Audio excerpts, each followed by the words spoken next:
Imagine paying $100,000 for a part that doesn't even belong to Bugatti. That's not a mistake. That's not a rumor. That is exactly what is happening right now inside some of the most exclusive dealerships on the planet, and almost no one is talking about it. The people buying these cars don't know. The journalists reviewing them don't say it. And the manufacturers, they are counting on you never finding out, because the moment you understand what is actually inside a $2 million hypercar, the entire story they have been selling you completely falls apart.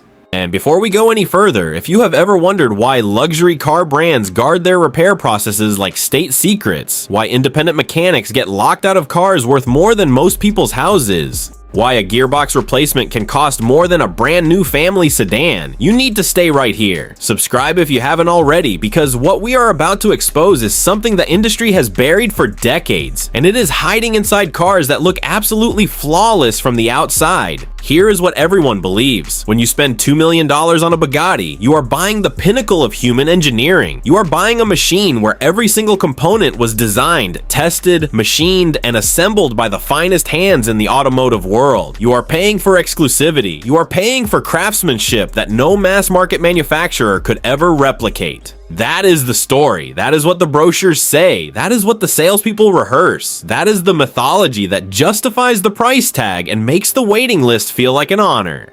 But it's not what you think. And honestly, what manufacturers are secretly doing with the parts inside these cars is so much stranger than anyone expected. Keep watching, because this is the part they do not put in the press releases, and once you see it, you cannot unsee it. Everyone thinks Bugatti builds everything from scratch. That's not true. Let that sit for a second, because we are not talking about small things. We are not talking about a few shared bolts or a generic wire harness. We are talking about core mechanical components, major assemblies, parts that carry the Bugatti name and the Bugatti price, but were born somewhere else entirely. And this is where it gets strange, because the place they came from is probably sitting in your driveway right now. This $2 million car uses parts from something you would never expect. The Bugatti Chiron, that rolling monument to excess and engineering theater, shares components with cars made by Volkswagen Group, the same conglomerate that builds Audis, Lamborghinis, Bentleys, and yes, regular family cars that stop at traffic lights next to yours. The window regulators, the interior electronics, the dashboard switchgear, certain suspension components, pieces of the architecture that sits beneath all that carbon fiber and hand-stitched leather came from a shared parts bin, a parts bin that also supplies vehicles that cost 100 times less than the Chiron. But here is what they don't tell you. When that same part breaks inside a Bugatti, the price to replace it does not come from its origin, it comes from its destination. That is the trick, and that is the moment the whole thing starts to unravel. You are not paying for engineering, you are paying for something else. You are paying for the name on the invoice. You are paying for the mythology that gets rebuilt around the part the moment it enters a Bugatti. A window switch that costs 30 euros at an Audi dealer can cost thousands when it arrives at a Bugatti service center, because it has been rebranded, repackaged, and recontextualized inside a world where cost is supposed to signal quality. And most owners never question it, because when you have spent $2 million on a car, you are not going to start interrogating a window switch. You absorb it. You tell yourself it must be justified, and the manufacturer knows that. But that is not the worst part. The worst part is what happens when someone tries to go around them. An independent mechanic, someone who actually knows these cars, tries to source the part directly. Tries to fix the car without going through the official channel, because Bugatti, like Ferrari, like several other manufacturers operating in this space, has built a system that makes that nearly impossible. Not because the repair is complicated, but because access to the software, the diagnostic tools, the calibration codes, has been locked behind a wall that only the manufacturer controls. You can have the part in your hand, the correct part, the same part, and the car still will not start, because a computer somewhere has decided you did not go through the right door. Bugatti does not want you to see this repair, and neither does Ferrari, neither does Porsche, because the moment an independent repairer can do what the official network does, the pricing structure collapses, the control disappears, the mythology gets stress tested against reality, and that is a stress test these brands cannot afford to fail. This is where it gets really strange, because we are not just talking about protecting quality.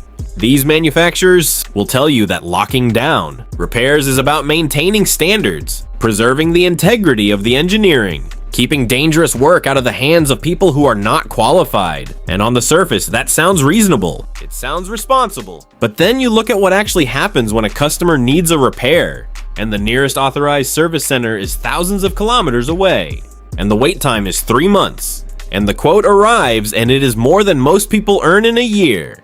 And suddenly that argument about standards starts to sound a lot more like an argument about revenue. And then it gets worse. Because this is not just a Bugatti problem. This is not even just a hypercar problem. This model, this architecture of control is spreading. It is moving down the price ladder.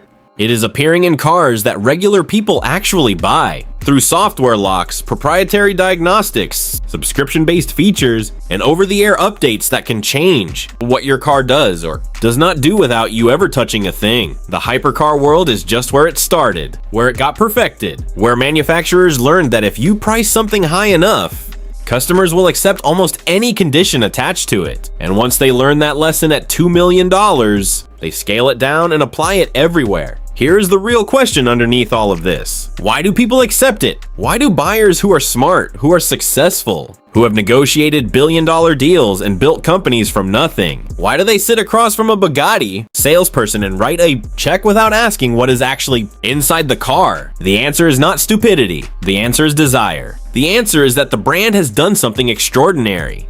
It has made the experience of owning the car more valuable than understanding it. It has made questioning the price feel like an act of disloyalty to the fantasy you bought into. It has built a world so immersive, so carefully constructed, that logic becomes a threat to your own enjoyment. And so you don't use logic, you use faith. That is what you are really buying, not the engineering, not the craftsmanship, not even the performance, because there are faster cars at a fraction of the price. You are buying the right to believe in something. You are buying membership in a story where the parts are priceless, where the service is sacred, where the name on the badge transforms everything underneath it into something beyond question. And the manufacturers are not just selling you that story. They are protecting it with software locks, with authorized networks, with legal frameworks that keep independent repairers out and keep the myth intact. Because the day the myth breaks, the price breaks with it. So the next time you see a $2 million car on a trailer heading to a dealership for a repair that costs 6 figures, do not just think about the car, think about the system. Think about who built it, who benefits from it, and who is paying for it without ever really knowing why. Because that question does not just apply to hypercars. It applies to everything with a logo powerful enough to make you stop asking questions. If this opened your eyes, leave a comment below with what surprised you most. And the industry is counting on you staying comfortable, staying quiet, and staying loyal to a story that was never really written for you. So drop your thoughts below. Tell us which part hit hardest. And if you know someone who is thinking about spending serious money on one of these cars, send them this video first. And if you want to see how deep this control system actually goes, the next video is waiting for you right now. Because we are just getting started.